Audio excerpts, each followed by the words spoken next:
আমাদের টিয়া পাখির ডায়েরি চ্যানেলের নিত্য নতুন রোমান্টিক ভালোবাসার গল্প পেতে ও শুনতে আমাদের চ্যানেলটিকে সাবস্ক্রাইব করে পাশে থাকুন।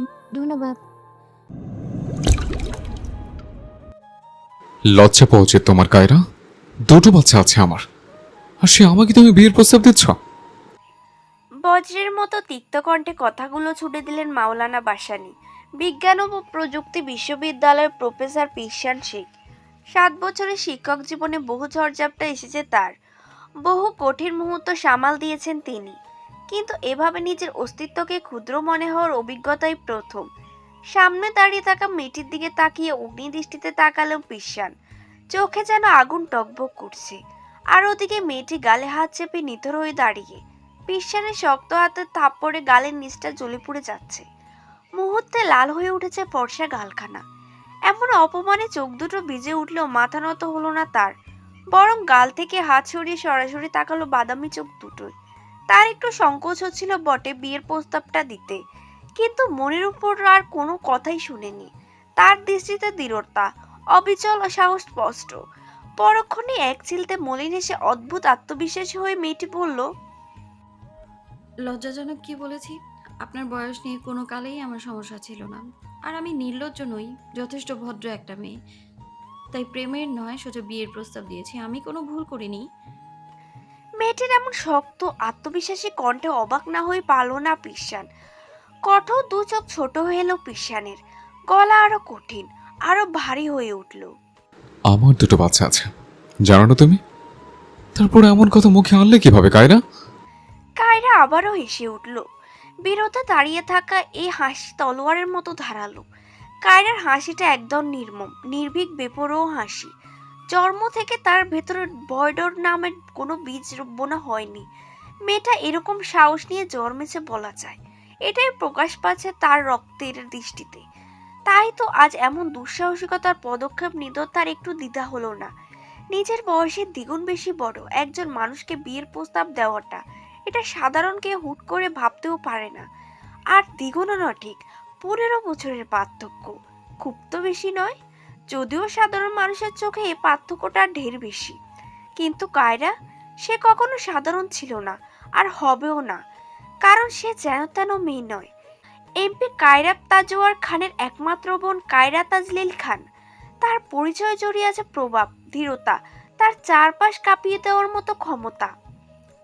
রাজনীতির উঠোনে বড় হওয়া মেয়েরা সাধারণত নরম হয় না। কায়রাও তো আরো ব্যতিক্রম।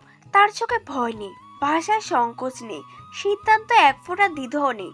এমন পরিবারে জন্মালে সাহস তো থাকবেই, আর কায়রার মধ্যে সেই সাহসটা বরাবরই একটু বাড়তি, যার ওপর কেউ লাগাম টানতে পারে না, যার ওপর কেউ নিষেধ বারণ চলে না। আজও তাই হলো। বিশ্বানের চোখে রাগ, বজ্রকণ্ঠ, তিরস্কার কিছুই তাকে স্তম্ভিত করতে পারল না, বরং তার নিজের ঠোঁটের হাসিটা আরো ধারালো হয়ে উঠল। সামনের ব্যক্তিটিকে জয় করার জন্য আরো আগ্রহী হলো সে। সামান্য হেসে আবারও বলল, আপনার দুটো বাচ্চা আছে জানি, আর এটাও জানি আপনি বিপত্নিক। সুতরাং ধর্ম, সমাজ, আইন সবকিছুই আপনাকে অনুমতি দিয়েছে দ্বিতীয় বিবাহ করার। তাহলে আমার প্রত্যাখ্যান করার কারণ শুধুমাত্র বয়সের পার্থক্য? নিজের ভেতরে কোনো গভীর চেপে রাখা ক্ষত যেন দপ করে জ্বলে উঠল। বিশ্বান বুঝতে পারল, এই মেয়েটিকে যুক্তি দিয়ে থামানো যাবে না, রাগ দেখিয়ে ঠেকানো যাবে না। এতদিন যতটাই সহ্য করেছে, আজ তার সহ্যের সবটুকু সীমানা ছাড়িয়ে ফেলেছে। তাই কোনো উত্তর না দিয়ে তিনি ঘুরে দাঁড়ালেন, সহস্র পায়ে হনহন করে বেরিয়ে গেলেন ক্যাম্পাসের দিকে।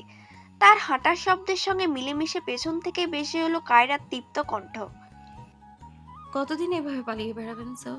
আমার ভালোবাসা সত্যি হলে আর আল্লাহ চাইলে এই আমাকেই আপনার বিয়ে করতে হবে, কথাটা মিলিয়ে নেবেন। কথাগুলো কানে এলেও পিশান হাঁটা থামালো না, কিন্তু কথাগুলো শুনে চোখ দুটো শক্ত হয়ে বুঝে ফেলল। বুকটা ঢিপ ঢিপ করছে, নিঃশ্বাস ভারী হয়ে উঠেছে রাগে আর অজানা অস্থিরতায়। এটাই এতটা বাজে পরিস্থিতির মুখোমুখি হতে হবে নিজে কখনো কল্পনাও করেনি। একা দাঁড়িয়ে থাকা কায়রা দূর থেকে তাকিয়ে রইল মানুষটার যাওয়ার পানে। চোখের কোণে জল চিকচিক করলেও ঠোঁটের কোণে ছিল এক অবিচল প্রতীক্ষার রেখা। প্রতীক্ষা হলো নিজের ভালোবাসার মানুষটাকে জয় করার। এমন ভাবনার মাঝে পেছন থেকে তড়াক করে এগিয়ে এসে দীপ্তি কায়রার হাত টেনে ধরল। কায়রার সবচেয়ে ঘনিষ্ঠ বান্ধবী, তার কণ্ঠে অসহায়তার সুর। বলেছিলাম যাস না, শুনলি না তো আমার কথা। স্যার কোনোদিন তোকে মেনে নেবে না। এত পাগলামি করিস না কায়রা, বাদ দে। আর পারছি না তোকে সামলাতে। কায়রা মুখ ঘুরিয়ে তাকালো, চোখের কোণে জমে থাকা জলটুকু ডান হাতের বুড়ো আঙ্গুল দিয়ে মুছে নিল খুব আলতো করে।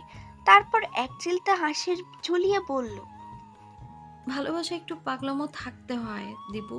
এই পাগলামোগুলোই তো সুখ দেয়। করি না একটু পাগলামো, যদি এতে মানুষটাকে পেয়ে যাই ক্ষতি কি? তৃপ্তি দীর্ঘশ্বাস ফেলল। হতাশ সে, ক্লান্ত মেয়েটাকে বোঝাতে বোঝাতে। 3টা বছর ধরে মেয়েটির পাগলামি দেখছে, আর কত। তবুও বলল, মরিচিকার পেছনে ছুটে চলেছিস কায়রা, এসব হওয়ার নয়। কায়রা মৃদুস্বরে বলল, আহা, মরিচিকা নয়, দীর্ঘদিনের কষ্টে অনুভূতি মাটি চাপা দেয়া। আমাকে শুধু একটু খুঁজে এই সুপ্ত অনুভূতিটাকে জাগাতে হবে। কঠিন, তবে অসম্ভব নয়। তৃপ্তি কায়রার হাত ধরে বলল, চল এবার ক্লাসে যাই অন্তত। তোর সঙ্গে তো আমি কোনো কিছুতেই আর পেরে উঠি না কখনো। আপাতত ক্লাসটা করি, আয়। কায়রা অল্প হাসে তৃপ্তির কথায়, অতঃপর ব্যাগটি কাঁধে তুলে নিয়ে ধীর ভঙ্গিতে আর বলল। চল তাহলে যাওয়া যাক। এরপর দুজনে একসঙ্গে ক্লাসের দিকে হাঁটা দিল। তবে কায়রার প্রতিটি পদক্ষেপে বাজছিল অব্যক্ত প্রতিজ্ঞার ধীর শব্দ। সে হার মানার মেয়ে নয়, আর না মানবে। আজ বাসসিটি থেকে স্কুটি নিয়ে সোজা বাজারে করতে গিয়েছে পৃথ্বীশা। পুরো নাম পৃথ্বীশা শেখ ধ্রুতি, পিসানের ছোট বোন। ফুরফুরে চনমনে মেজাজ ছিল আজ। প্রতিটি এতদিন হোমস্টেতে থেকে পড়াশোনা করেছে, তাই খোলা আকাশের রং, বাতাসের স্বাদ সবকিছুই তার কাছে নতুন নতুন। জীবনের আসল স্বাদই তো স্বাধীনতা। কিন্তু বন্দি জীবন কাটিয়ে এসেছে এত বছর। টাঙ্গালে এসেছে 7 দিন চলল। গুচ্ছতে চান্স পাওয়ার মাওলানা বাসানির প্রথম বর্ষে পড়ে সে, যেখানে তার ভাই অধ্যাপক। কালকের মধ্যে আজও সে প্রায় উঠছিল তার প্রিয় স্কুটিতে, একদম পাখির মতো হাওয়ায় ভেসে। দুহাত ছড়িয়ে একের পর এক দীর্ঘশ্বাস নিয়ে অনেকবার বাতাসে নিজে সঁপেছে। উফ, কি সুন্দর সে অনুভূতি। এভাবে বাজারে পৌঁছে স্কুটিটা একটি দোকানের পাশে দাঁড় করালো।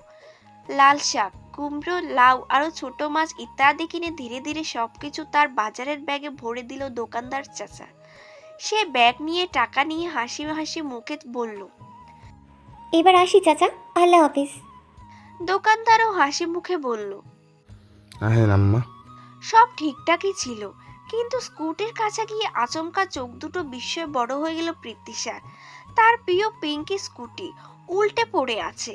মুহূর্তে কাদো কাদো হয়ে গেল হাসি খুশি পৃথ্বীশা। দৌড়ে স্কুটির কাছে এগিয়ে গিয়ে দেখলো সামনে একটা মিরর ভাঙা, ছেঁড়া ফোড়া সিট, আরো কাদা লেগে। সে শিউরে উঠলো এসব দেখে। কি অবস্থা করেছে তার স্কুটির! পৃথ্বীশা মনে হাজারো প্রশ্ন ঘুরপাক খাচ্ছে। কিভাবে হলো এটা? কে করলো? কার জন্য তার আনন্দ এমন দুঃখে পরিণত হলো? পৃথ্বীশা ধীরে ধীরে স্কুটিটি দাঁড় করালো।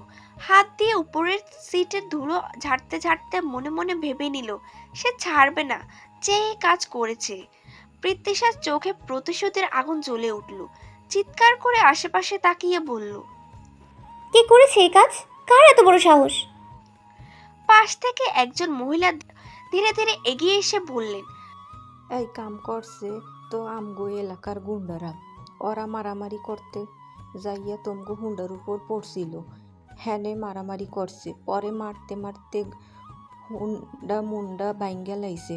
তারপর দৌড়াইতে দৌড়াইতে আবার কনে জানি কারে মারতে গেল।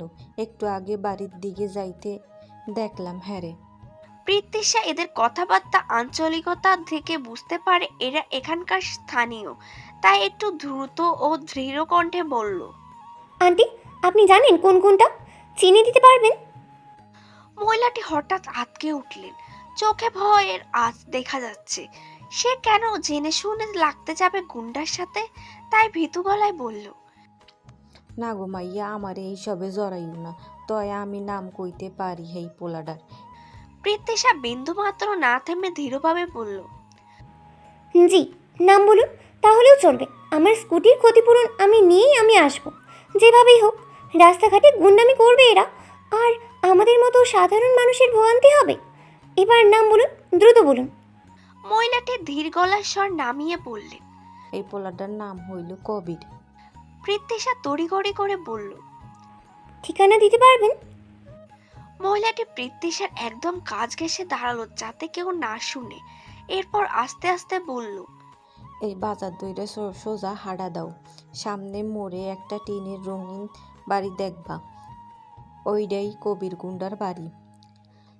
আমার আবার নাম কইও না, আমার মন বড়, তাই মানুষের উপকার না করবার পারি না।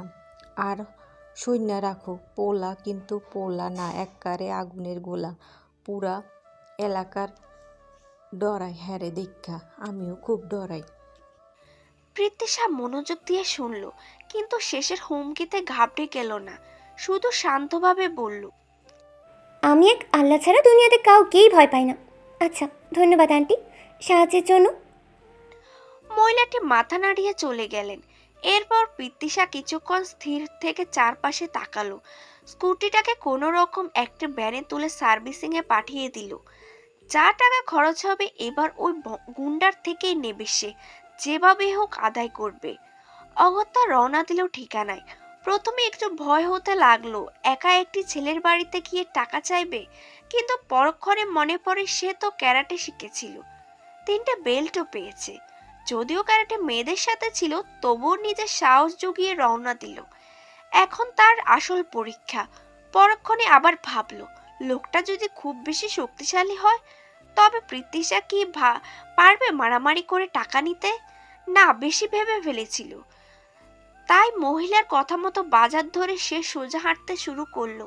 অনেকটা এগিয়ে সামনে যেতেই টিনের রঙের বাড়িটি চোখে পড়ল। স্কুটির কথা ভেবে আবারও পৃথ্বীশার চোখ রাগে আগুন বেড়ে গেল ধপধপ করে। সে রাগে কাঁপতে কাঁপতে দৃঢ়চিত্তে দরজার কাছে ধাক্কা দিল। খুলছে না দেখে ক্রমাগত লাথি মারতে শুরু করলো। এরপর রাগান্বিত স্বরে বলতে শুরু করলো। এই কবি না, কাবির, যাই হোক, গুন্ডা একটা। বাইরে আয়, আমার স্কুটির ক্ষতিপূরণের হিসাব দিয়েই যাক। আয় বলছি। পৃথ্বীশার অনবরত ধাক্কাধাক্কিতে পুরনো কাঠের দরজার কপাট অবশেষে কটকট শব্দে খুলে গেল ভেতর থেকেই। আর দরজার সামনে দেখা মেলল কাঙ্ক্ষিত ব্যক্তিটির। তবে পৃথ্বীশা আগের মতো হম্বিতম্বি করতে পারল না, কেমন যেন স্থির হয়ে গেল। দরজার কাছে দাঁড়িয়ে থাকা কাবিরের চেহারাটা প্রথম দেখায় একজন মানুষকে বিভ্রান্ত করে দেওয়ার মতো। একটা সাধারণ খয়েরি শার্ট আর কোমরে চেক লুঙ্গি পেঁচানো। উজ্জ্বল মনের লোকটার মাথা ভর্তি ঘন ঝাগড়া চুল, যা এলোমেলো অগোছালো হয়ে আছে। ধূসর বাদামি চোখ আর মসৃণ কালো ঠোঁট। এভাবে একদমে খুঁটিয়ে খুঁটিয়ে কাবিরকে ছোট ছোট চোখে পরখ করে নিল পৃথ্বীশা। কিন্তু আশ্চর্যের কথা, এখানে এই লোকটাকে ওই মহিলার কথা মতো তথাগত গুন্ডা গুন্ডা লাগছে না। পৃথ্বীশা ভেবেছিল পেট মোটা টাকলা কোনো গুন্ডা হবে হয়তো, কিন্তু এ তো জোয়ান গুন্ডা। বয়সে বা কত হবে? এই 27-28। আশ্চর্যের বিষয়, নিজের এমন উদ্ভট ভাবনায় নিজে গুলিয়ে ফেললো সবকিছু। তবে কি ভুল ঠিকানায় চলে এসেছে সে? অন্য বাড়িতে এসে পড়লো না তো? ভাবনার ঘোর কাটলো কাবিরের চটাস চটাস তুড়ির শব্দে। মেয়েটার মুখের সামনে হাত তুলে কাবির কটমট চোখে তাকিয়ে গলা খাকারি দিয়ে পড়ল। ওই ক্যারাডে যেইভাবে দরজা ধাক্কাধাক্কি করতেছিলেন, আমার দরজাটা আরেকটু হইলে ভাঙ্গা যাইতো, তখন জরিমানা দিতেন আপনি। কি সমস্যা কন? আমার বাড়িতে কেন? আমি তো আপনারে চিনিও না, জীবনে দেখছি বইলা মনেও নাই। কাহিনী কি? পৃথ্বীশা হাত তুলে থামিয়ে দিল। আরে থামুন, এত প্রশ্ন একসাথে। নিজে সব একা একা বলে যাচ্ছেন, আমাকে বলার সুযোগ অবধি দিচ্ছেন না। কাবির বিরক্ত দৃষ্টিতে তাকিয়ে বলল। আচ্ছা কন। খানি বিভ্রান্ত দৃষ্টিতে পৃথ্বীশাকে জিজ্ঞেস করে। আপনার নাম কি? কাবির? কাবির ঠোঁট পাকিয়ে বলল। আমার বাড়িতে আইসা আমারই জিগায় আমি কাবির নাকি? হাসাইলেন বেডি? পৃথ্বীশা চোখ উল্টে সামলে নিয়ে হঠাৎ আগের রূপে ফিরে বলল। আপনি মারামারি করতে গিয়ে আমার শখের স্কুটি ভেঙে ফেলেছেন, তার ক্ষতিপূরণ দিন এবার। কাবির বুড়ো কোচকালো। ও, তাইলে ওই গুন্ডা আপনার আছিল? হুন্ডা না, স্কুটি। সরল মনে ভুল শুধরে দিল পৃথ্বীশা। ভুল ধরিয়ে দেওয়া কাবিরের মুখ আরো গোমরা হলো, তাই কোনো রকম মুখ কুচকে বলল, হইছে হইছে, বুঝছি। একই জিনিস কয় টাকা লাগবো কন, দিয়া দিতাছি। কাবির কারো টাকা মাইরে খায় না। শেষ কথাটা যেন গর্বের সহিত বলল কবির। সত্যি তাই। তবে পৃথ্বীশা এবার ভাবনায় পড়ে গেল।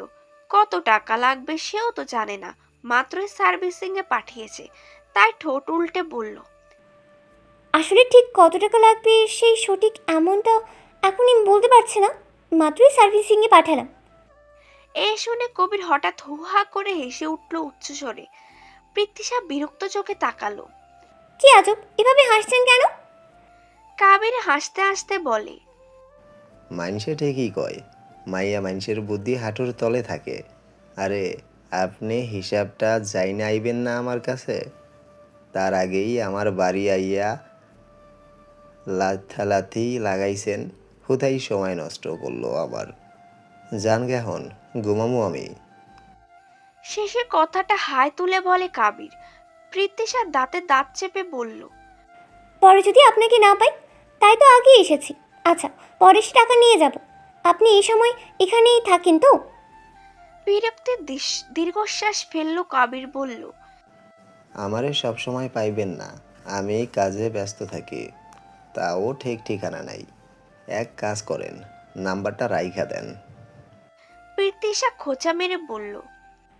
রাস্তাঘাটে গুন্ডামি করাও নাকি কাজ? কাবির এবার দাঁত বের করে হাসল। গুন্ডামি করি নাই, খালি উচিত শিক্ষা দিছি। যেইটা দরকার আছিল। এখন বেশি কথা না কইয়া নাম্বার লেখেন। শেষ কথাটা বলে কাবির ঝরঝর করে নাম্বার বলে দিল। পৃথ্বীশা গম্ভীর মুখে সেটা ফোনে সেভ করলো। এরপর বিন্দুমাত্র অপেক্ষা করার সুযোগ না দিল না কাবির। আর কোনো বিদায় বা সৌজন্যতা না দেখে কাবির ধুম করে দরজা বন্ধ করে দিল পৃথ্বীশার মুখের উপর। শুধু দরজা বন্ধ করার আগে বলল, ta-ta, good night, not see you. Prithwisha চুপচাপ দাঁড়িয়ে রইল কিছুক্ষণ বিস্ময় দৃষ্টিতে। এটাই বুঝলো কাবির নামক লোকটা অত্যন্ত রূঢ়, তেড়া, অভদ্র, একটু বুনোসার টাইপের। তবে আর যাই হোক, ভয়ঙ্কর কোনো গুন্ডা নয়। পরক্ষণে মুখ বাঁকিয়ে নিজে বেরিয়ে এলো সেখান থেকে। তার কাজ হলো পাওনা আদায় করা, আর কিচ্ছু নয়। এরপর গম্ভীর শ্বাস ফেলে সে হাঁটা লাগালো বাজারের দিকে। এরপর রিকশায় উঠে সোজা বাড়ি ফেরার জন্য পথ ধরল। মাথার উপর সূর্যর রোদ চিকচিক করছে এখন। ক্লান্ত ভঙ্গিমায় হাত ঘড়ির সময় দেখে নিল, বাজে 12:33। ঘড়ির কাঁটা ঠিক 12:50 ছুতে প্রিশানের গাড়ি এসে থামলো প্রতিদিনের মতো। দূর থেকে ছুটে আসে ছোট্ট প্রিভান, স্কুল ব্যাগ ঝুলছে, চোখে তীব্র উচ্ছ্বাসের ঝিলিক। প্রিশানের ছোট ছেলের নাম প্রিভান, বর্তমানে ক্লাস 5-এ পড়ছে। ছুটি হলে বরাবরের মতো বাবাকে দেখে ছুটে চলে আসা তার অভ্যাস, যার জন্য আজও ব্যতিক্রম হলো না। পিসানো হাসি মুখে ছেলেকে আগলে নেয়, বুকে জড়িয়ে নেয়, আর সাথে ছেলেকে নিয়ে খুনসুটি করতে থাকে। প্রিবান হেসে বলে, পাপা, তুমি এত পাঞ্চুয়াল কিভাবে? সব সময় তোমাকে এসেই পাই, একদিনও লেট হয় না। হিরোদের মতো একদম। হাসি মাখা মুখে ছেলেকে গাড়িতে নিজের পাশে বসিয়ে সিট বেল্ট লাগাতে লাগাতে পিসান বলল, পাপাদের পাঞ্চুয়ালি হতে হয় প্রিন্স, তাদের সব দিক হিরোদের মতোই সামলাতে হয়। প্রিবান গর্বে ফুলে উঠে বলল, that's why you are my papa, my hero, my idol. আচ্ছা, আপুকে ড্রপ করতে হবে কিন্তু আজ, মনে আছে তো? কারের ইঞ্জিন স্টার্ট দিয়ে পিসান জানায়, হ্যাঁ বাবা, মনে আছে। আর আজ আমাদের দুজনকে ট্রিট দেবে বলেছি তোমার আপু। প্রিন্সেসকে ড্রপ করে আমরা কালচি ডাইনে যাচ্ছি, আর প্রীতিশার জন্য বিরিয়ানি প্যাক করে নেব আমরা। প্রিভান খুশিতে হইচই করে উঠল। ইয়া, তাড়াতাড়ি চলো পাপা, আমার তো খুব জোর খিদে পেয়ে গেছে। পুলিশ লাইনে স্কুলের সামনে পিসানের গাড়ি থামতে প্রিহা দ্রুত এসে গাড়িতে উঠে পিছনের সিটে বসে ব্যাগ নামালো। প্রিহা 10ম শ্রেণীর ছাত্রী। পিসান আবার গাড়ি স্টার্ট দিতে দিতে জিজ্ঞেস করে, আজ স্কুল কেমন কাটলো প্রিন্সেস? প্রিহা হেলান দিয়ে হেসে বলল, গ্রেট পাপা, তবে আজ একটা কাহিনী হয়েছে জানো? পিসান বলল, কে? প্রিয়া হেসে লুটোপুটি খাচ্ছে যেন, তারপর বলতে শুরু করে। আমার এক ফ্রেন্ড বলছিল আজ, তোর ভাইয়া তো খুব হ্যান্ডসাম। আমি বললাম আমার তো কোনো ভাইয়া নেই, ছোট ভাই আছে। পরেও বলল তাহলে তোকে প্রতিদিন বাসায় কে নিয়ে যায়? আমি বললাম ওটা তো আমার পাপা। সবাই তো থমকে গেল, আর ওদের মুখটা জাস্ট দেখার মতো ছিল। প্রিভা নিজেও হেসে ফেলল। গাড়ির ভেতরে মুহূর্তে হাসির রোল। প্রিভান বলে ফেলে, আমাদের পাপা তো আসলেই হ্যান্ডসাম, কিন্তু তাই বলে পাপাকে আমাদের ভাইয়া বানিয়ে দেবে? সো পারি। পিশান মজা করে হেসে বলল, হয়েছে হয়েছে, আর পারছি না কমপ্লিমেন্ট নিতে, আমারও লজ্জা লাগে। শোনোরা, নাও চলে এসেছে, নাও মেয়ে এবার। কাচ্চি ডাইনের সামনে গাড়ি থামাতে তিনজন নেমে পড়ে। পিশান গাড়ি পার্কিং করে বাচ্চাদের সাথে রেস্টুরেন্টে ঢুকে পড়ে। বাচ্চাদের সাথে খাওয়া দাওয়া আড্ডা দেওয়া মন ভরে। টেবিলে বসে কাচ্চির গান আর টেবিল জুড়ে দুজনের গল্পের ফোয়ারা ছুটছে। ফিয়া বিরিয়ানি খেতে খেতে জানতে চাইলো, খাবার কেমন লাগছে? হুম হুম পাপা। পিশান খেতে খেতে হাসি মুখে বলল, টু গুড প্রিন্সেস, তোমাদের সাথে সময় কাটাতে পারলে সব এমনিই ভালো লাগে। তাছাড়া খাবারের টেস্টও দারুণ। তিনজনের আড্ডা হাসি মজার ফাঁকে হঠাৎ পিহা একটু সোজা হয়ে বসে বলল, আগে একবার আমি ফ্রেন্ডদের সাথে এখানে এসেছিলাম পাপা, তখন তেহেরি খেয়েছিলাম। উফ, কি দারুণ ছিল! ওনাদের রান্না সত্যি বেস্ট, তাই ভাবলাম তোমাদের ট্রিট এখানেই দেব। পিশান নম্র হাসি নিয়ে প্রশ্ন করল, আচ্ছা, কিসের ট্রিট তা তো এখনো বললে না প্রিন্সেস? মেয়েটার মুখে বিজয়ের হাসি হেসে নিয়ে বলল, ডিবেট কম্পিটিশনে ফার্স্ট হয়েছি পাপা, সেটা উদযাপনে আজ তোমরা আমার অতিথি। I am proud of my princess. পিশানের কণ্ঠে গর্বের কোমল স্বর। পিভান অমনি বলে উঠল, তর্কে তো তুই জিতবি এটা জানা কথাই, সারাদিন বাসায় প্র্যাকটিস করিস। কি ঠিক বললাম তো? পিভানের খোঁচা টের পেতে ফিয়া তীক্ষ্ণ দৃষ্টিতে তাকায়। পিভান তা বুঝে সঙ্গে সঙ্গে মাথা নিচু করে চুপ হয়ে যায়, তবে ঠোঁটের কোণে লুকানো দুষ্টু হাসি থেকেই যায়। পিশান বলল, ঝগড়া করো না বাচ্চারা। আর ব্রিভান, খাবারে লেট হচ্ছে তোমার। প্রিয়া আগের খাওয়া শেষ হলো মাত্র, পিশানেরও শেষ, কিন্তু পিভানের খেতে লেট হচ্ছে। তাই পিয়া বসে না থেকে একটু মাথা কাত করে ফোনের স্ক্রিনটা ঠিকঠাক করলো। আলোটা মুখের নম্রভাবে পড়ছে কিনা সেটা দেখে নিল, তারপর ফোন উপরে তুলে বলল, খাওয়া হয়েছে, আসো একটা সেলফি নেই সবাই। তাকাও ফোনের দিকে, ফুপুমণিকে দেখাবো। বাবা ছেলে তৈরি হলো প্রিয়ার কথায়। স্ক্রিনে প্রতিটি ফলিতে মুখগুলো হাসির ঢেউ হালকা কেঁপে উঠল। ক্লিক ক্লিক শব্দে একাধিক মুহূর্তগুলো বন্দী হয়ে গেল প্রিয়ার ছোট্ট ফোনটায়। ছবিগুলো দেখা ওর চোখ দুটো ঝিলিকমিলিক করে উঠল। প্রিয়া উচ্ছ্বাসিত হয়ে বলে, পাপা খাওয়া শেষ, মিরর পিক তুলবো। ওই জায়গায় লাইট পড়ে, খুব সুন্দর ছবি আসে। পাশ থেকে বিভান মুচকি এসে বলল, আমিও কয়েকটা পোস্ট দেব, তুলে দিস ছবি। প্রিয়া নিছক মজা করে জিভ বের করে বলল, পারবো না। ছেলেটা একটু কাঁচামচো ভাবে বলল। এমন করিস কেন আপু, প্লিজ তুলে দিস না। প্রিয়া চোখ নরম হয়ে এলো, বলল, আচ্ছা আচ্ছা দেব। আর পাপা তোমারও কয়েকটা স্টাইলিশ ছবি ওঠাবো। চলো চলো তাড়াতাড়ি, আবার লোকজন না এসে পড়ে, ফাঁকা আছে এখন। এবার প্রিয়া সবাইকে টেনে তুলল। প্রিয়া নিজের বাবাকে দাঁড় করালো রেস্টুরেন্টের এক কোণার দেওয়ালের কাছে, যেখানে আলোটা নরম সোনালি হয়ে মুখে পড়ে, ডেকোরেট করা। প্রিয়া ফোনটা সামান্য বাঁকা অ্যাঙ্গেলে রেখে বলল, পাপা একটা হাতটা পকেটে রাখো, হ্যাঁ এভাবেই। এখন একটু পাশ ফিরে তাকাও, এস্থেটিক লাগবে ছবিটা। পিশান একটু লজ্জাও পেল মেয়ের উৎসাহের, নিজে গুছিয়ে নিল। বাইরে যতই গম্ভীর হোক না কেন, বাচ্চাদের সাথে খোলামেলা মিশুক প্রকৃতির সে, তাই মেয়ের কথা মতো পোজ নিল। আর পিহা ছবি উঠাতে থাকে। পিবান পাশে দাঁড়িয়ে পোজের প্র্যাকটিস করছে, কখনো কলার ঠিক করছে, কখনো চুলে হাত দিচ্ছে। পিয়া হেসে ফেলে মাঝে মাঝে। ওদের দুজনের বাচ্চা সুলভ পাগলামি দেখে পুলকিত হচ্ছে পিশানু। শেষে ছবিটা বাবা ছেলে তুলে দিল পিহা। ছবিটা তুলে পিহা বলে উঠল, পারফেক্ট, আজকে তোমাদের দুজনের ছবি দারুণ এসেছে। পিবান খুশি হয় ও বলে। হ্যাঁ আপু, আমাকে দেখো, দারুণ লাগছে না? পিয়া মুখ কুচকে বলে, বাদর লাগছে। বিভানের রাগে না বরং হেসে ফেলে। পিশান তাদের দুজনকে দেখে নীরব হয়ে থাকে। চোখের সামনে তার পৃথিবী দুটো উজ্জ্বল অংশ, একটা অপূর্ণ জীবনের পূর্ণতা।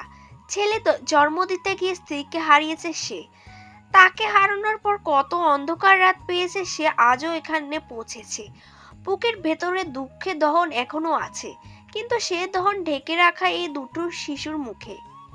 পিহা আর পিও তার রক্ত, তার বেঁচে থাকার একমাত্র কারণ। আর আছে তার বোন, সে এখনো মায়া দিয়ে আগলে রেখেছে ভাঙা পরিবারটাকে। শেষ বাঁধনে মেয়েটাও যেমন এতিম, বড় ভাই ছাড়া আর কেউ দুনিয়াতে নেই। ওদের জন্য বেঁচে আছে পিশান। পিশান চুপচাপ তাকিয়ে থাকে তাদের দিকে। এই দুজন তার অংশ, তার অস্তিত্ব। আর এই দুটো মিলেই তার জীবনের সুতো এখন দৃঢ়ভাবে ধরে আছে। এই দুই অস্তিত্ব তার শক্তি, তার শান্তি, তার বাঁচার কারণ। বাচ্চাদের কথার মাঝে পিশান পিহার আর পিভানের মাথায় চুমু দিল। তার জীবনের সুখ শব্দের অর্থ এরাই। সময় থমকে আছে যেন। পিশানে আসার আগে পিত্তিসার জন্য প্যাক করে নেয় এক প্যাকেট বিরিয়ানি। গ্রানে ভাসে কাচ্চির। আর তাদের জীবনে জমে ওঠা বিখ্যাত একটি মুহূর্ত, একটি পরিপূর্ণ পরিবারের দুপুর। এইসব কিছু অদূর থেকে লক্ষ্য করছে একজন। সে টেবিলে একটি স্ট্রবেরি জুস নিয়ে বসেছে, মাঝে মাঝে পাইপে চুমু দিচ্ছে আর তার চোখ সামনে নিবদ্ধ অপলক ভাবে। আচমকা প্রিয় মানুষটাকে এমন চমৎকার রূপে দেখতে পাবে অবাক হলো সে। যদিও তাকে গম্ভীর ছাড়া অন্য কোনো রূপে দেখার সুযোগ হয়নি, তবে আজ দেখে নিল প্রিয় পুরুষটার কোমল নরম সত্তা। এইসবে মুহূর্তে ডুবেছিল সে। এক বাবার সত্তাকে দেখে আরো একবার মুগ্ধ হলো। এমনিতেও মুগ্ধতার শেষ নেই, আর যে কত রূপে দেখার তার প্রাণপ্রিয় পুরুষের। অদূরে লক্ষ্য করা মেয়েটি আর কেউ নয়, সে কায়রা তাজলিল খান। সারা দুপুর অনেকটাই সময় কাটিয়ে ছেলেমেয়ের হাত ধরে ধীরে ধীরে বাড়ির পথে রওনা দিল পিশান। চলে যাওয়ার সে মুহূর্তে কায়রার নজর সরেনি তার থেকে। পুরোটা সময় স্থির হয়ে দেখে গেছে মানুষটাকে। পিশান যেতে যেতে যতদূর চোখ যায়, যতক্ষণ দৃষ্টিসীমা তাকে ধারণ করতে রাখতে পারে, ততক্ষণ তাকিয়ে থাকলো কায়রা। তারপর যখন পিশান আরো বাচ্চাদের ছায়া দৃষ্টির বাইরে মিলিয়ে গেল, তখন কায়রা দীর্ঘ এক নিঃশ্বাস ফেলল। এরপর হাতে ধরা গ্লাসের জুসটা শেষ করে বিল মিটিয়ে নিঃশব্দে পায়ে বাড়ির পথে রওনা ধরল। বিকেল হয়ে এসেছে, সূর্যের তাপ সরে গিয়ে দিনটা আরেকটু স্নিগ্ধ হয়েছে। বাড়ির দরজায় পার হয়ে ভেতরে আসতে না আসতে কায়রার দিকে দৌড়ে আসে ছোট কায়ান। 3 বছরের গোলগাল ছেটে মুখে ভাতের দানা লেগে আছে, গালে ঝোলের হালকা দাগ। কায়রা হাসি মুখে তাকে কোলে তুলে নিয়ে কায়ান আধো আধো সুরে বলল, তুমি দিলে করছো কেন? আমি বসে বসে ছিলাম একা একা। কায়রা হৃদয় নরম হয়ে গেল। কায়ানকে বুকে চেপে ধরে গালে চুমু দিয়ে বলল, সরি সোনা, আর দেরি করব না, ঠিক আছে? এখন থেকে তাড়াতাড়ি চলে আসবো। কায়ান ফোকলা দাঁত বের করে হেসে দিল। কায়রা ব্যাগ থেকে টিস্যু বের করে তার মুখটা আলতো করে মুছে দিতে লাগলো। এমন সময় পাশের ঘর থেকে ভাত ভর্তি ছোট প্লেট হাতে নিয়ে হেঁটে আসলো কাইসি। কাইসি হলো কায়রার ভাবি, এমপি কায়রাব তাজওয়ার খানের স্ত্রী সে। কাইসি ফারিহা। কাইসি বাড়ির বড় বউয়ের দায়িত্ব নিয়েছে এই 4 বছর হলো। না চাইতেও সংসার করছে সে, করতে হচ্ছে। যদিও সে কায়রার সমবয়সী, তবে কায়রার মতো জীবনযাপন তার নয়। সংসার নামক মায়াজালে তাকে আষ্টে পৃষ্ঠে আটকে রেখেছে। তার কাঁধে অনেক দায়িত্ব, সংসারের দায়িত্ব। আর এই গোলুমুলো বাচ্চাটা হলো কায়রাবার কাইসির ছেলে কায়ান তাজফিন খান। আর কায়রার জীবনের সম্পর্কে বলতে গেলে তা শুধু নিষ্ঠুর অতীতের স্মৃতিচারণ। তার জীবনে সেদিন বদলে গিয়েছে যেদিন 7 বছরের ছোট্ট মেয়েটি প্রথমবার মৃত্যু নামে এক ভয়ঙ্কর শব্দের অর্থ বুঝেছিল বাবার গুলিবিদ্ধ নিথর দেহের সামনে দাঁড়িয়ে। ইমতিয়াজ খান চেয়েছিল তাদের ভাই বোনের একমাত্র আশ্রয়। স্ত্রী অকালে মৃত্যু, নিজেকে করা একটি ভুলের জন্য অনুতপ্ত হয়ে চলে যাওয়ার পর ঘরটা নিস্তির হয়ে গেল ও সবকিছু গভীর নিস্তব্ধতা নেমে এসেছিল কায়রাবের চোখে। মাত্র 16 বছরের ছেলে ছিল কায়রাব। বাস্তবতার বোঝা পুরোপুরি ছিল না তার, কেউ ছিল না তার পাশে। অথচ সেদিনের পর কায়রাব এক লাফে বড় হয়ে উঠেছিল। নিকশ কালো চোখের ভেতরে দায়িত্বের কঠিন রেখা খোদাই হয়ে গিয়েছিল সেদিন। তার কিছুদিনের পরে কায়রাব ভাই নিজের বাবার পরকীয়ার অপকর্ম জেনে চলে যায় বাড়ি ছেড়ে। নিজের আসল জন্মসত্য জেনে আর এক মুহূর্ত থাকেনি এই বাড়িতে। যে সে আসল ইমতিয়াজের রক্ত হলেও যারও বৈধ নয়। কায়রাব তখনই চাইলে আটকাতে পারতো না নিজের ভাইকে। এদিকে লোকজনে হয়তো ভেবেছিল সময়ের সাথে সব ঠিক হয়ে যাবে, কিন্তু কায়রাবের জন্য সব ঠিক হয়ে যাওয়া মানেই ছিল নিজের ছোট্ট বোনকে আগলে রাখা, নিজেদের একটি শক্তপোক্ত অবস্থান গড়া। যেভাবে বাবা আগলে রাখতেন সেভাবেই। তার বাবা যেমনই হোক না কেন সন্তানদের কাজ ছাড়া করেননি, কিন্তু একটি ভুল সব শেষ করে দিয়েছে।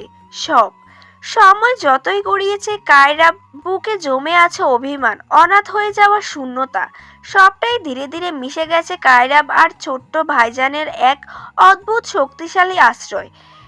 এক কঠিন মানবী হয়ে গিয়েছিল সে, ভাইদের মতোই। কেউ বুঝতে না পারলেও কায়রাব জানে তার ভাই নিজের শৈশবটুকু বন্ধ রেখেছে। তার এখনকার হাসির আড়ালে লুকিয়ে আছে তার পাহাড় সম ত্যাগের গল্প। দুনিয়ার সবকিছু আগে সে জানে তার ভাই শুধু ভাই নয়, তার প্রথম নিরাপত্তা, বন্ধু, প্রথম ভরসা। তার বাবাবিহীন পৃথিবীতে তার একমাত্র অবলম্বন। এভাবে কায়রাব বড় হয়ে ওঠা, প্রতিটি পাতায় লেগে আছে কায়রাবের মমতা, ভালোবাসা। ইমতিয়াজ খানের রক্ত পেলেও তারা বড় হয়েছে সৎ আদর্শেই। কায়রাব ভাবনার মাঝে নরম স্বরে কায়সি জিজ্ঞেস করে, এত দেরি হলো আজ, কোথায় ছিলে? মায়ের গলা শুনতে কায়ান কায়রার পেছনে লুকিয়ে পড়ল, কারণ সে ঠিক করেছে ভাত খাবে না, তাকে জোর করে খাওয়াচ্ছে তার মা। কায়রা হেসে কায়ানকে কোলে তুলে ভাবির পাশে এগিয়ে গিয়ে বলল, ওই বন্ধুদের সাথে ছিলাম ভাবি, সময়টা এত তাড়াতাড়ি চলে গেল টেরই পাইনি। কায়সি হালকা হাসলো। তারপর কায়ানকে নিজের কোলে তুলে টেবিলে বসিয়ে খাওয়ানো শুরু করলেন, আর কায়রাকে বলল, আচ্ছা, ফ্রেশ হয়ে নিচে এসো, আজ সিঙ্গাড়ার পাকোড়া করেছি। উপরে নিজের ঘরে যেতে যেতে কায়রা উত্তর দিল, আচ্ছা ভাবি, 2 মিনিটে আসছি। কায়সি মাথা নেড়ে আবারও কায়ানের দিকে মন দিল। এক লোকমা মুখে দিতে গেলে কায়ার মুখে অন্যদিকে ঘুরিয়ে ফেলল। তা দেখে কায়সি খানিক রাগি রাগি চোখ তাকিয়ে বলল, এটা কি হচ্ছে বাবা, মুখ ঘুরিয়ে নিলে কেন? কায়ান হাত সামনে দিয়ে কাঁদো কাঁদো গলায় বলে, আল করব না। কায়সি এবার কায়ানের হাত সরিয়ে একটু জোর করে এক লোকমা খাইয়ে দিল। এরপর বলল, খাবে না কেন? না খেলে শক্তি পাবে কোথায়? মানুষ বলবে তুমি পচা। ভালো ছেলেরা মায়েদের কথা শুনে চলে।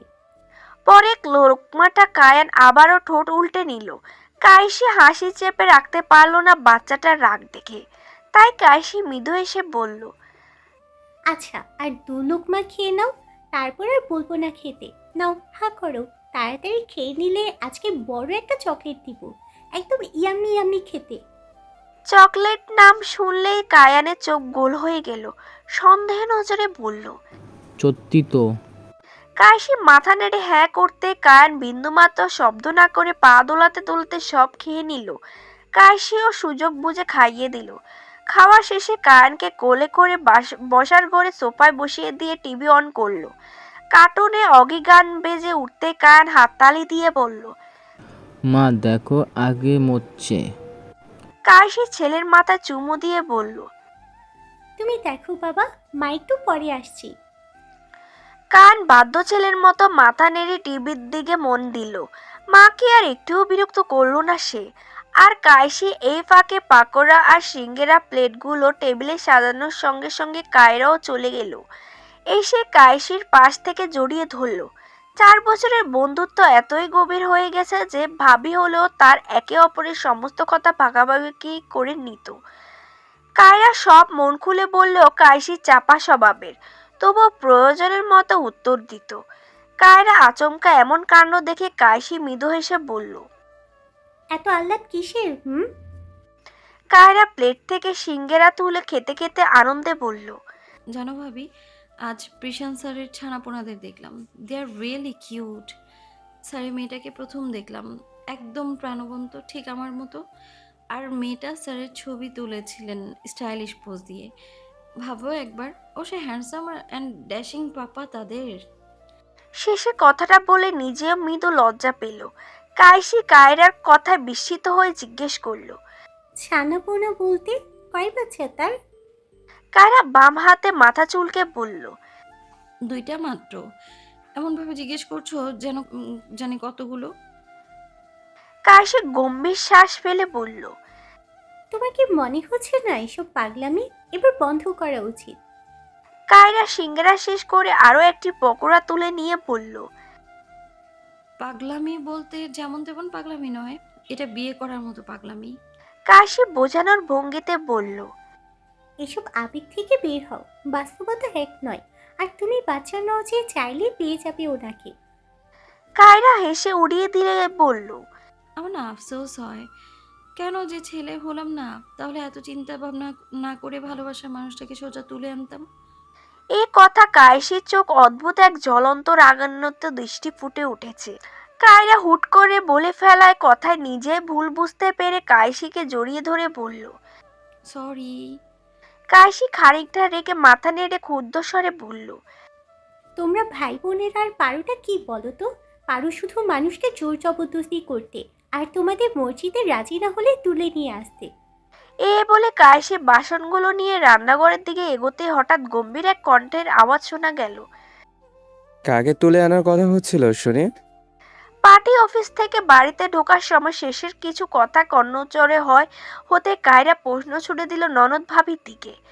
কায়রাও কিছু মুহূর্তে থমকে রইল নিজের ভাইয়ের হঠাৎ আগমনে, কিন্তু কাশি এক পলক তাকে বিন্দুমাত্র না থেমে ধূপধাপ পা ফেলে রান্নাঘরে চলে গেল। আপাতত এখানে থাকার ইচ্ছুক নয় সে। কায়রা দুহাতে পেছনে ভাঁজ করে কায়রার দিকে এসে ধিমি আওয়াজে বলল, ম্যাডাম কি আজ রেগে আছেন নাকি? কায়রা মুচকি হেসে বলল, তোমার বউ তোমাকে দেখলে এমনিতেই রেগে যায় ভাইজান। এবার তুমি সামলাও, আর আমি একটু কফি বানিয়ে নিয়ে আসি। কায়রা নিজেও হেসে মাথা নেড়ে কায়রার পেছনে পা বাড়ালো। কায়রা ছটপট রান্নাঘর থেকে কফি বানিয়ে নিজের ঘরে চলে গেল। এখন রান্নাঘরে শুধু কায়রা পান এবং কায়সি। কায়রা স্থির হয়ে বুকে হাত ভাঁজ করে দাঁড়িয়ে রইল দরজার সামনে হেলান দিয়ে, আর কায়সি প্রতিটি পদক্ষেপ লক্ষ্য করছিল প্রখর দৃষ্টিতে। কায়সি বাসন ধুয়ে শেষ করে পেছনে তাকালো। চোখে পড়ে কায়রা দুহাত ভাঁজ করে সরাসরি তার দিকে চেয়ে আছে। অমন চাহনিতে কায়সি এলোমেলো ভাবে আশেপাশে তাকাতে লাগলো। হঠাৎ এমন দৃষ্টির মানে কি? অস্থির হয়ে উঠল চিত্ত। এই লোকটার হেয়ালি খেলাও আজও কায়সির বোধশক্তির বাহিরে। নীরবতা ভাঙল কায়রাবের গলায়। গভীর গম্ভীর প্রশ্ন ছড়ে, নাকফল কই তোমার? কায়সি মেঝেতে দৃষ্টি নিবদ্ধ করে বলল, খুলে রেখেছি। কায়রাব ধীরে ধীরে এগোতে লাগলো। কায়সি খুব কাছে এসে দাঁড়ালো, এতটাই কাছে যেখানে দুজনের হৃদস্পন্দন একে অপরের সঙ্গে মিশে মিলে। কায়রাবের উষ্ণ শ্বাস রমণীর মুখের কাছে এসে আছড়ে পড়ছে। কায়সি পিছিয়ে যেতে চাইলো, কিন্তু কায়রাব তার হাত টেনে ধরে একদম বুকের কাছে এনে ফেলল আর বলল, নাকফল কোনো অবস্থাতেই খোলা যাবে না, কারণ এটা ছাড়া তোমাকে বউ বউ লাগে না। কায়সি তাচ্ছিল্য ভরা হেসে বলল, ঘরে গিয়ে পড়ে থাকবো। কায়রাব হঠাৎ করে আবেগে হয়ে বলল, আমার প্রতি ঘৃণা কবে কমবে? কায়সি এবার কায়রাবের চোখে চোখ রেখে তেজস্বী স্বরে বলল, এই জীবনের না। প্রত্যুষা আজ স্কুটি নিয়ে বাস সিটে যেতে পারেনি, তাই স্বাভাবিকভাবে হেঁটে যাচ্ছিল বাড়ির দিকে। যে সে খুশির কারণ কাবিরের কথা মতো টাকা বিকাশে দিয়ে দিয়েছে, কোনো গাইগুই করেনি। আজ একটা টিউশনি আছে, দেরি হয়েছে বিদায় ইচ্ছে করে শর্টকাট নিল যাতে বাজারের রাস্তাটা দ্রুত অগ্রসর হতে পারে। সামনে গলিতে মোড়ে হেঁটে চলার সময় হঠাৎ কানে এলো কিছু ছেলেপেলের নোংরা অশ্লীল কথাবার্তা। পৃথ্বীশা কান ঝাঁঝা করে উঠল। পাশের দিকে তাকিয়ে দেখে ৩-৪ জন ছেলেমেলে দাঁড়িয়ে আছে, তার দিকে তাকিয়েছে। জনবহুল হলেও হয়তো চড় থাপড় দিয়ে আসতো, কিন্তু আশেপাশে কেউ নেই, তাই অচেনা ভয় ঘিরে ধরে তাকে। প্রতিক্ষণে ছেলেপেলে দ্রুত এসে তার পথরোধ করে, চারপাশ থেকে ঘিরে ফেলল। আতঙ্কে পৃথ্বীশা পেছনে সরে যাওয়ার চেষ্টা করলো। হঠাৎ একজন ছেলে নিজে দাঁড়িয়ে হাত বুলিয়ে পৃথ্বীশা অপ্রীতিকভাবে তাকিয়ে বলল, বুলবুল এই এলাকায় নতুন নাকি? পৃথ্বীশা কণ্ঠে কিছুটা কেঁপে উঠল, বলল, সরে দাঁড়ান, আমাকে যেতে দিন। আরেকজন ছেলে পাশ থেকে বলল, ওইসব বাদ দাও, আগে আসো পরিস্থিতি হই, তারপর না হয়। কিন্তু তারপরের কথা বলা হলো না। এক ঝটকায় মুখ থুবড়ে মাটিতে পড়ে গেল সে ছেলে। এমন কাণ্ডে হতবুদ্ধি সবাই। এ আর কেউ নয়, কাবির। বাকিরা পাশের দিকে তাকিয়ে মুহূর্তে ভয় পেয়ে জমে গেল। কাবির ঘাড় বাঁকা হেসে হেসে বলল, কি বে, আমারে চিনস তো নাকি পরিচয় লাগবো? পৃথ্বীশা এদিকে অবাক হয়ে তাকিয়ে রইল। দেবদূতের মতো হাজির হলো লোকটা, যদিও এলোমেলো বেশি। আর ছেলেপুলে বুঝতে পারলো এই বুড়ো ষাঁড়ের সামনে কেউ মারামারি তো দূর, দাঁড়ানোর সাহসও পাবে না। প্রাণের ভয় আছে তাদের। পেছনের 2 জন পালিয়ে গেলেও বাকি 2 জন দুহাতে কলার ধরে নিচে ফেলে হাতের মুষ্টি করে মারতে শুরু করলো। কাবিরের ক্রমাগত আঘাত করা থামছে না, অবস্থা ক্রমে আরো উত্তপ্ত হয়ে উঠেছে। পরিবেশে বেগতিকভাবে বুঝে পৃথ্বীশা ভীতু কণ্ঠে বলল, ছেড়ে দিন, আর মারবেন না। কাবির তখনও আঘাত করছিল, কিন্তু পৃথ্বীশার কথা শুনে হাত থেমে গেল। ছেলেগুলো খুঁড়িয়ে খুঁড়িয়ে কোনো মতে প্রাণে বেঁচে পালালো। কাবিরও পৃথ্বীশার সামনে এসে ধমক দিয়ে বলল, এই বেরি, আক্কেল নাই নাকি? চিপা গলি দিয়া কেউ যাতায়াত করে, তার ওপর মায়া মানুষের বিপদ আপদ বইলা কইয়া আসেনি। পৃথ্বীশা ভুল করেছে বুঝতে পেরে মাথা নিচু করে মিনমিন গলায় বলল, আসলে আমি বুঝতে পারিনি, বাজারে যেতে শর্টকাট নিয়েছিলাম, তাই এখানে নিয়েই যাচ্ছিলাম। কাবির মাথা নেড়ে বলল, আইসা বুঝছি, এরকম বলদামি কইরো না আর। সব সময় আমি থাকবো না বাঁচাইতে, দেখতে আমার ছোট লাগো, তাই তুমি কইরেই কইলাম। আমি আবার ছোট মানুষগো সম্মান দিতে পারি না। যাই হোক, টাকা কিন্তু বিকাশে পাঠাই দিছি, পাইছো? পৃথ্বীশা মাথা জাকিয়ে উত্তর দিল, অর্থাৎ সে পেয়েছে। আজকের ঘটনার পর পৃথ্বীশা হঠাৎ অদ্ভুত চিন্তা করে বসলো। মুহূর্তের মধ্যে তার মনে প্রশান্তি আর বিস্ময়ের বর্ষণ হলো। লোকটা সম্বন্ধে জানার ইচ্ছে বাড়লো যেন। তাছাড়া আজ কাবিরের হিরোর মতো আগমন তার জন্য অনাকাঙ্ক্ষিত ছিল। কিশোরীদের মতোই আবেগপ্রবণ হয়ে ভাবলো একদম হিরোদের মতো তাকে বাঁচালো। এতক্ষণ মাথা নিচু করে থাকা পৃথ্বীশার চোখে এক মুহূর্তের জন্য মুগ্ধতা বিমোহিত নজর কাবিরের দেখা অজান্তেই বেখেয়ালে হুট করে চোখ দুটো ড্যাব ড্যাব করে কাবিরের দেখা শুরু করলো। আকস্মাৎভাবে কাবিরও লক্ষ্য করে তার চোখে মুগ্ধতা। এমন দৃষ্টি ভাবসাব ভালো লাগলো না কাবিরের, তাই সে মুগ্ধ দৃষ্টির গভীরতা বুঝতে পেরে কাবির চট চলতে বলল, এই মেয়ে, চোখ নামাও, নামাও কইতাছি। এমনি তাকাইয়া থাইকা লাভ নাই। জানি পিছলা খাইছো আমার ওপর। ওই যে ছোটবেলায় দেখতাম সিনেমায় নায়করা বাঁচাইলে নায়িকারা পিছলা খাইয়া জড়াইয়া ধরে, সেই চিন্তা করছো নেই? তাইলে আগেই সাবধান কইলাম, ওইভাবে জড়াইয়া ধরতে আইলে এক থাবড়া দিমু। আমি কিন্তু ভালো বলা না। হঠাৎ এমন কথা ভরকালো পৃথ্বীশা। কাবির তার মনের কথা কিভাবে বুঝলো?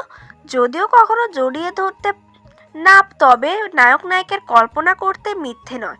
তবে শুধু শুধু সারটার সাথে অনর্থক কথা না বাড়িয়ে প্রসঙ্গ এড়িয়ে কাবিরকে প্রশ্ন করে, মোটেও জড়িয়ে ধরার কথা ভাবিনি, বেশি বোঝেন। আচ্ছা বাদ দিন, আগে এটা বলুন, আপনি হঠাৎ এই সরুগুলিতে কি করতে এসেছিলেন? আমাকে তো ঠিকই বকলেন। কাবির মিচে হাই দিয়ে স্বাভাবিকভাবে উত্তর দিল। মুতে প্রীতিশা চোখ বড় করে তাকালো এমন কথায়, ভাবলো কি সহজভাবে বলল এমন কথা। এই বুড়ো ষাটটা কি আদৌ মানুষ? এই ব্যাপারে সন্দেহ হলো প্রীতিশার, তাই বিরক্ততে নাক মুখ কুচকে বলল, ছি, আপনি মানুষ ভালো হলেও আপনার ভাষা ভালো নয়। কাবির উচ্চস্বরে হেসে হেসে বলল, এইটা কি কথা? বাসা খারাপের কি হইল? সত্যি কইলেও দোষ দেখা যায়। আমি তো মুততেই আইছিলাম। প্রীতিশা এবার চিৎকার করে কান চেপে ধরল। হয়েছে হয়েছে, চুপ করুন এবার। আল্লাহ, আপনি কি দিয়ে করা? সরু গলি পেরিয়ে বাজারের দিকে হাঁটতে থাকে দুই মানবীর মাঝখানে সময়টুকু নীরবতা বিরাজমান ছিল।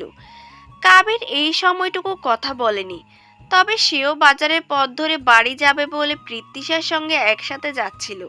যেহেতু বাজারের সাথে তার লাগোয়া বাড়ি, তাই এদিকে প্রীতিশার দেরি হয়ে গেছে বেশ, একটা ফালতু ঝামেলায় ফেসে গিয়েছে, তাই তো আজ পড়াতে পারলো না। এই কারণে প্রীতিশা ভেতরে ভেতরে অস্থির হচ্ছিল। তার টিউশনটা শুধু শুধু মিস গেল। আজ আর পড়াতে পারবে না বলে স্টুডেন্টকে ফোনে জানিয়ে দিয়েছে পরে শুক্রবার পড়িয়ে দেবে আজকের পড়াটা। কিন্তু কবির হঠাৎ চিরচরিত ঢং কিছু না বলে উল্টোর দিকে হাঁটা ধরলো। প্রীতিশা অবাক হলো না এই কাজে। বুনু ষাটটাকে দুজনে হাড়ে হাড়ে চিনে গেছে সে, তাই অপেক্ষা না করে পেছন থেকে ডাকলো, কাবির প্লিজ যাবেন না, একটু দাঁড়ান। কাবির পেছন ঘুরে দাঁড়ালো অতি বিরক্ত ভঙ্গিতে। এই মেয়ে পিছুই ছাড়ছে না কেন তার। অতঃপর নিজের হাত দুটো কোমরে রেখে বলল, আবার ডাকাডাকি কি হের? তুমি না কই যাইবা যাও, আমারে দিয়া কি হেহন? নেলা দেনাও শেষ। প্রীতিশা খানিক চটে গিয়ে বলল। এত বেশি কথা বলেন কেন? কাবির খানিকটা রেগে গিয়ে তেড়ে এগিয়ে এলো একটু। আমার মুখ আমার মর্জি, লাগে সারা দিন কথা কমু চিল্লামু, তোমার কি? হতাশ হয়ে মাথা দোলালো প্রীতিশা। না, এই বুনো ষাটটার সাথে কোনো মতেই পারা যাবে না। তারপর শান্ত গলার নরম হয়ে বলল, কখনো আমাকেও বলার সুযোগ দিন। আপনি না থাকলে আমি হয়তো বড় কোনো বিপদে পড়তেই পারতাম, কিন্তু আপনি ঠিক সময় এসে বাঁচিয়েছেন। তাই আপনাকে ছোট্ট একটা ট্রিট দিতে চাই। বিরিয়ানি খাওয়াবো আপনাকে। ধরুন, এটাই আমার কৃতজ্ঞতার প্রকাশের মাধ্যম। খাওয়ার কথা শুনে আনন্দে চোখ দুটো জলজল করে উঠল কাবিরের, কিন্তু মুখে প্রকাশ করে না, শক্ত রাখতে চাইল। বিষয়টা ছ্যাবলামি হয়ে যাবে ভেবে। তবে বহুদিন পর বিরিয়ানির কথা শুনে নিজেকে সামলানো কষ্ট হচ্ছে, তাই জিভ দিয়ে ঠোঁট ভিজিয়ে জিজ্ঞেস করে বলে, আসলেই খাওয়াবা? প্রীতিশা মৃদু হাসলো। জি। কাবির আবারও হঠাৎ চোখ দুটো ছোট ছোট করে সন্দেহের ভঙ্গিতে তাকালো। আসলেই কি কৃতজ্ঞতার জন্য, নাকি মনে মনে অন্য কিছু? তাইলে কিন্তু যাবো না। প্রীতি সাহেবের রেগে আগুন। বারবার কি বলতে চাচ্ছেন? আমাকে দেখে কি ক্যারেক্টারলেস মনে হয়? আপনি মনসার, তবে হ্যাঁ সুদর্শন দেখতে। তাই বলে আমি কিছু বলেছি বা করেছি? তাহলে এমনভাবে কি বলতে চাচ্ছেন? আমি ওরকম মেয়ে নই। কাবির থমকে গেল, ঘাড় বাঁকিয়ে অবাক হয়ে বলল, তা না হয় বুঝলাম তুমি ভালো মাইয়া, কিন্তু এইটা কি কইলা? সুদর্শন, তাও আমি? প্রীতিশার টনক নড়ে এবার। উত্তেজিত হয়ে অনেক কিছুই বলে ফেলেছে, তাই কবিরকে ভোলানোর সাথে মুখ ঘুরিয়ে বলল, না খেলে নাই, এত সারতে পারবো না, চললাম। সে ঘুরে চলে যেতে নিলে কাবির দৌড়ে সামনে এসে পথ আটকালো। আইসা চলো, তুমি না কইলা খাওয়াইবা, তাইলে এখন পোল্ট্রি খাও কেন? প্রীতিশা হেসে উঠে বলল, আচ্ছা চলুন। এবার দুজন পাশাপাশি হাঁটতে লাগলো, প্রথমবারের মতো সামান্য স্বস্তি অনুভূতি নিয়ে।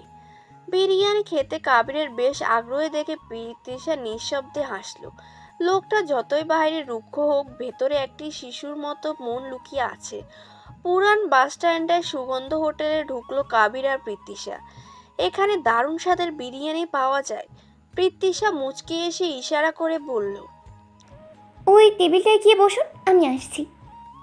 কাবির গম্ভীরভাবে মাথা নাড়িয়ে গিয়ে পৃথ্বীশা দেখারও টেবিলটাতে বসলো।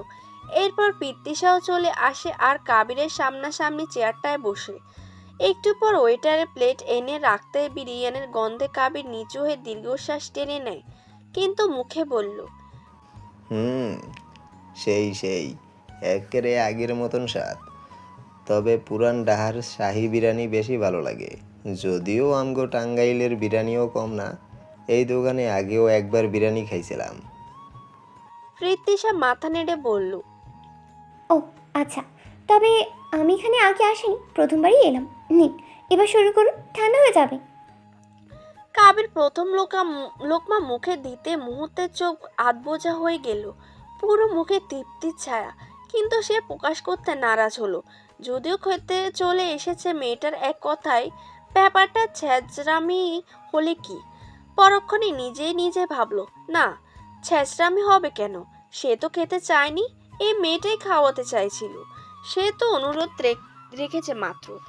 এই ভেবে পৃথ্বীশার দিকে তাকিয়ে দেখলো যে মেয়েটা খাওয়ায় মনোযোগী, তাই কাবির বলল, আমগো টাঙ্গাইলের বিরিয়ানি কেমন কও? পৃথ্বীশা হেসে বলল, এক কথায় দারুণ। কালকে ভাইয়াও বিরিয়ানি এনেছিল আমার জন্য, ট্রাস্ট মি, সেটা ঠিকইও দারুণ। কাবিরও কিছু বলতে যাবে তার আগে ছোট বাটন ফোন বেজে উঠে শব্দ করে। কাবির কিছুক্ষণ কথা বলল ফোনে, কথার মাঝে হাসি ফুটল কবিরের মুখে। পৃথ্বীশা লক্ষ্য করলো সবকিছু, আর কাবিরের হাসিটুকু প্রথমবার দেখে ভালো লাগলো তার। এমনিতে সবসময় শয়তানি হাসি দিল, এই হাসিটা একদম অন্যরকম, প্রফুল্ল প্রাণবন্ত। কাবির ফোন রেখে পৃথ্বীশাকে উচ্ছ্বাসিত হয়ে বলল, আজকা দেখতাছি দিনটাই ভালো আমার। মেলা দিন পর বিরিয়ানি খাইলাম, আবার একটা 4 তলা বিল্ডিংয়ের কন্টাক্টও পাইলাম। আল্লাহকে বহুত শুক্রিয়া। পৃথ্বীশা জিজ্ঞেস করে বলল, আপনি এমনিতে কি কাজ করেন? কাবির নিজের সুখবর খানাপিনার মাঝে জবাব দেয়, রাজমিস্ত্রি আমি। তা তুমি তো পড়াশোনা করো, কিসে পড়ো? পৃথ্বীশা বলল। অনার্স ফার্স্ট ইয়ার, ভাষা নিতে পড়ি। কাবির চোখে খুশি ঝিলিক ফুটে বলল, আরে বাস, পাবলিকলি পড়ো। গোসেও চান্স পাওয়াটা আজকাল বহুত কঠিন। এই ভার্সিটিরে এলাফেলা কইরো না আবার। তাই বুঝলাম তুমি নিশ্চয়ই ভালো ছাত্রী। গুড। পৃথ্বীশা অবাক হয়ে ভাবল, পাবলিকে গুচ্ছে এসব কাবির জানে, বোঝে। মনে প্রশ্ন মুখে আনার আগে কাবির হেসে বলল, কি হইল? আমারে অশিক্ষিত ভাবছিলা? ব্যাপার না, সবাই একই ধারণা। তয় আমি কিন্তু ইন্টার পাস, শুধু পাসই না, সায়েন্সে থেকে A+ পাইছিলাম। যদিও এখন এইটা কইয়া কোনো লাভ নাই। পৃথ্বীশা এবার খানিকটা থমকে গেল, খাওয়া প্রায় বন্ধ হয়ে যায়, তবে দ্বিধান্বিত কণ্ঠে একদমে বলল, এত ভালো ছাত্র ছিলেন যখন, পড়াশোনা না করে এই কাজ কেন? কাবিরের চোখ এক ভিন্ন উজ্জ্বলতা ফুটে উঠল। সে পৃথ্বীশার দিকে তাকালো। পৃথ্বীশা ভাবলো হয়তো বেশি ব্যক্তিগত প্রশ্ন করে ফেলেছে, যা উচিত নয়, কিন্তু মুখে বলার আগে কাবির বলল, পড়াশোনা ভালো লাগতো না, তাই সাইরা দিছিলাম। পড়াশোনা কইরা লাভ কি কও? এই তো অন্যের গোলামি। আমার আবার গোলামি সহ্য হয় না। আমি রাজা বাদশার নাগাল থাকি, যদিও গায়ে গতরে খাইটা কাম করি, আবার মন চাইলে আরামে ঘুম পারি। যা টেহা পাই আরামে চইলা যায় আমার। এই বলে হুহা শব্দে করে হেসে উঠল কাবির। পৃথ্বীশা একই সাথে অবাক, মুগ্ধ। তবে এ মুগ্ধ হচ্ছে কেন বুঝলো না।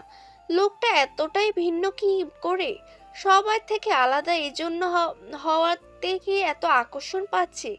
আর ভাবলো না সে। ইতিমধ্যে খাওয়া শেষ দুজনের। হোটেল থেকে খাওয়া দাওয়া শেষ করে দুজন বেরিয়ে এসে কাবির বলল, ওহো, মনে নাই কইতে। তোমার নামটাই তো জানা হইল না, কি নাম? পৃথ্বীশা মৃদু হেসে বলল, প্রীতিশা শেখ দুটি। কাবিরের নামটা পছন্দ হলো, সে অস্বীকার করলো না, কারণ সে ভণ্ড, ভালো কথা তার সাথে যায় না।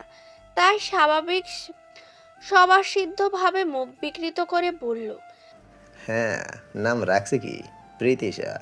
অর্থহীন আবার কঠিনও। পৃথ্বীশা রাগী চোখে তাকাতে কাবির দুহাত তুলে পোলটি খেয়ে এসে বলল, আরে বেডি, পুরোটা কইতে তো দিবা। দূরতি নামটা ভালো লাগছে। দূরতি মানে জানো তো? পৃথ্বীশা মাথা নাড়ালো, যার মানে সে জানে না। কাবিরের গলায় নরম হলো এবার। দূরতি মানে হইল আলো। আমার মায়ের নামও আছিল আলো। পৃথ্বীশা থমকে দাঁড়ালো। ছিল বলতে? কাবির একটু হাসলো, বড্ড মলিন সে হাসি। সে আর নাই, এই নিষ্ঠুর দুনিয়ায় আমারে একা ফালাইয়া চইলা গেছে। পৃথ্বীশাকে কিছু বলতে না দিয়ে আবার স্বাভাবিক কঠিন গলায় পড়ল, জায়গা কাম আছে, তুমি সাবধানে বাড়ির যাইও। এটুকু বলে ডান হাতে সেলুট দেওয়ার ভঙ্গি করলো। এরপর আর কোনো ফুসরত না দিয়ে হাঁটা ধরল কাবির। তার সে চেনা দ্রুত অগোচর ও ধীর পদক্ষেপের আওয়াজে মিলে যেতে থাকলো দূরে। পৃথ্বীশা স্থির দাঁড়িয়ে দেখলো লোকটার একই জায়গা থেকে যতদূর দেখা যায়। তার মনে হঠাৎ একটা ভারী ঢেউ এসে লাগলো। যাদের মানে তারা দুনিয়াকে একটু বেশি কঠিনভাবে দেখে, একটু বেশি শক্ত হয়ে বাঁচতে চায়। তবে কাবির সবার থেকে আলাদা, পুরোটাই আলাদা। আর পৃথ্বীশাহ কবিরের সে শূন্যতা চেনে, কারণ সেও তো একই অভাগী। তার ভাই সবটা দিয়ে তাকে আগলে রাখলেও মায়ের জায়গাটাকে কোনোদিন পূরণ হয় না। পৃথ্বীশাহ ফিরল উল্টো দিকে। দুজন দুদিকে পথ ধরে হাঁটলো। মাঝখানে অজানা এক বড়সড় অনুভূতির রেখা টেনে গেল, যার সূচনা হলো আজ অনাকাঙ্ক্ষিতভাবে, তাদের নিজেদেরও অজান্তে। রাত 9টা, ডাইনিং রুমের আলো জ্বলছে আর মাঝে ঝাড়বাতির আলো ঝলমল করছে খাবার টেবিলে।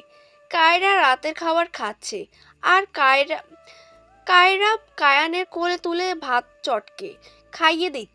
কায়ান বাবার কাছে খেতে গাইগুই করে না, কারণ বাবাকে সে সবচেয়ে বেশি ভালোবাসে, কারণ সে তার সব আবদার মেটায়। কায়রা ভাতের লোকমা এক এক করে কায়ানের মুখে ঢেলে দিয়ে বলে, আব্বা, চিতল মাছ খাও। এটার স্বাদ কিন্তু অন্যরকম, কিন্তু তুমি তো মাছ খেতেই চাও না। কায়ান মাথা নাড়িয়ে উত্তর দিল। কাবো দাও, আগে তুমি খাও।